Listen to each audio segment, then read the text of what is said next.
Hey guys, Allison here.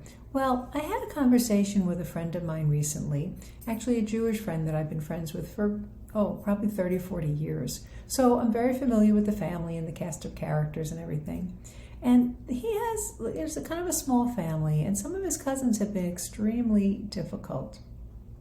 And I remember a time where one of the cousins was going through a very difficult time, and he was really, really there for her. And now there's been a rift where she hadn't spoken to him for 7 years, and he doesn't even really know why. So the interesting thing is he went to a family wedding recently, and all those traits that had been difficult before seem to have magnified over the last 7 years.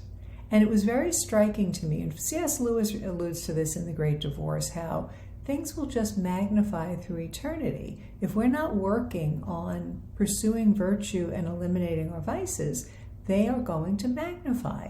So think about, we all probably have or know that relative who in her 40s didn't have much of a filter, now that she might be in her 80s, absolutely no filter. So we need to look at that. And I think we also need to, out of charity, sometimes share with the people close to us the things that we may notice. Give you an example. A friend of mine, probably about 10 years ago, I didn't realize I was having a difficult time, and I was kind of dumping on her. And she finally said, "Please stop, I can't take it anymore." And I was a little jarred. And she told me what I was doing, and it was very humbling, but I'm very, very grateful that she did, because I needed to hear that. So, a lot of people challenge the whole church teaching about purgatory, but think of this. If we die in a state of grace, but we still have these very difficult qualities, how can we enter heaven and not make it miserable for everybody up there unless we're changed? So we can start our purgatory here. How? Going to confession, making reparation, and praying for those who hurt you. And this is one thing that really struck me. Again, this is a Jewish friend of mine.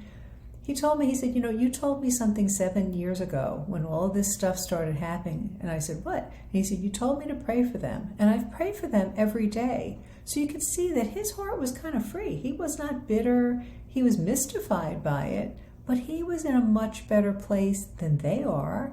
So it really is important that we be really working on our stuff. I think of Mary at the Magnificat, my soul magnifies the Lord. We want to magnify the Lord. So if we look at what are those virtues that I need to develop, and what are those vices, what are those personality traits that I need to really work on? Maybe I'm a complainer. Maybe I'm very critical. Maybe I'm very lazy. Whatever it is, to really look at it and say, if this is magnified out, what's it going to be like? And what is it going to be like for people around me?